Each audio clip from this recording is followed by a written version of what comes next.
আজকে একটা ভিডিও দেখলাম রচনা ব্যানার্জি। তো ভিডিওতে দেখলাম উনি বলছেন যে উনি একমাত্র বাংলার হিরোইন যিনি অমিতাভ বচ্চনের সঙ্গে কাজ করেছেন। তো আমি আমার নিজে জানার ওপরে বলছি, অন্য কারোর কথায় নয়, যে ওনার মায়ের বয়সী অভিনেত্রীরা অনেক আগেই অমিতাভ বচ্চনের সঙ্গে কাজ করে গেছেন এবং তারা বাংলার মেয়ে, বাংলার হিরোইন ছিলেন। যেমন রাখি গুলজার, জয়া ভাদুরী, শর্মিলা ঠাকুর, এনারা অনেক আগেই অমিতাভ বচ্চনের সঙ্গে কাজ করেছেন বাংলার অভিনেত্রী হয়ে, বাংলার মেয়ে হয়ে।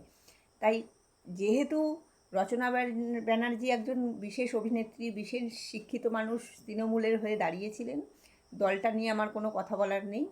উনি যা বলেছেন সেটার পরিপ্রেক্ষিতে আমি ভিডিওটা করলাম, যে উনি একজন শিক্ষিত মানুষ হয়ে, উনি সোশ্যাল মিডিয়ায় আমাদের কাছে একটা মুখ হয়ে উনি এরকম ভুলভাল কথা বললে সেটা তো মেনে নেওয়া যায় না।